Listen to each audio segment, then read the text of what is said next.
Hey guys, and welcome back to another Star Wars Black Series figure review from Commander Cycle. Today is the Deluxe Kestis. For some reason, it's snowing in my room. It's really dusty. That's because I did something with my shelf, but we'll get into that later.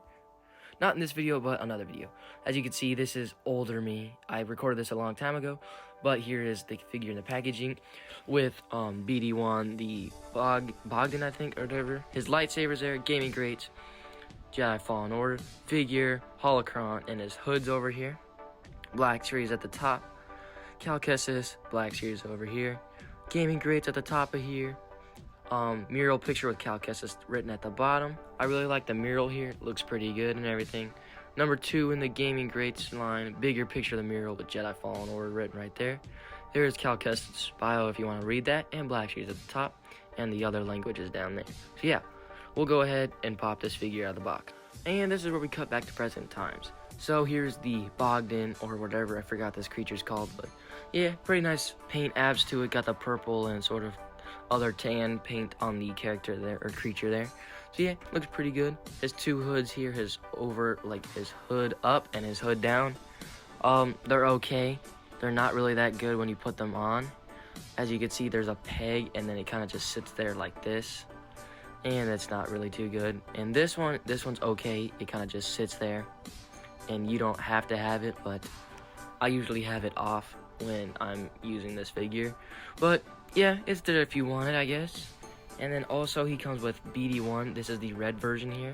Has some really good paint to it. Has this sort of gunmetal gray. Has this yellow on the inside of the foot here. Silver paint and white around the eyes there, and sort of another black paint on the eyes here. So articulation here though, he can't look that far up and that far down. There is tilt there, and he can swivel all the way around. His leg movement can go that far up and that far back. And if you're not careful, I think it can pop off. Yeah, like here, but it's pretty easy just to push that back on there. And then he does have some other articulation. So yeah, pretty good for that tiny little figure.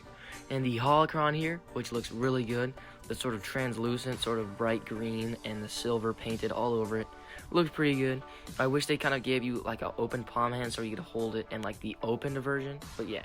For his other lightsaber, here's his broken blue one, which you can unplug the blade here, and his dual wielded silver like lightsaber here, which has these two dual molded green pieces. If you want, you can unplug both of them. And if you really wanted to, you could plug in the blue sort of sabers there on either one. You could just swap the blades or anything. So yeah, pretty nice feature for these lightsabers. But yeah, for the detail here, the head sculpt is okay. It does not look anything like the actual actor or Kestis. But other than that, I think it's okay. It can do. Nothing under the chest here except this belt piece with some silver paint on it. And this red sort of area where there's toolboxes. His pouch also has these silver sort of buckles on it. On the back here, there's this wrench. Sadly, it's not removable. And then there's also some silver painted areas over on the other parts of his belt. And then there's those red tools. Over here on his arm, there is sort of this silver like stuff on his arm and his shoulder, and on his gauntlet, or not his gauntlet, his glove.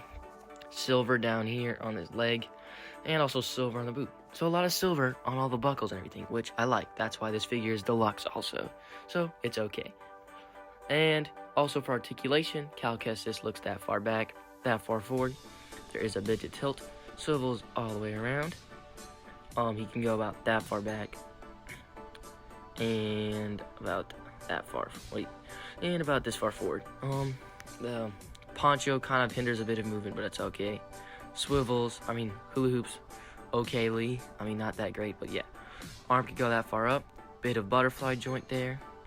Single jointed elbow can go this far up, a little bit above 90. Side to side swivel.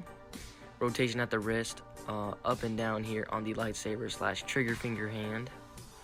And side to side movement on this instead of the up and down hinge. Leg can kick that far out, that far forward, and that far back. There is a bit of thigh swivel up there for thigh rotation. Double knee can get you that far. If we move the poncho, it can get you all the way back.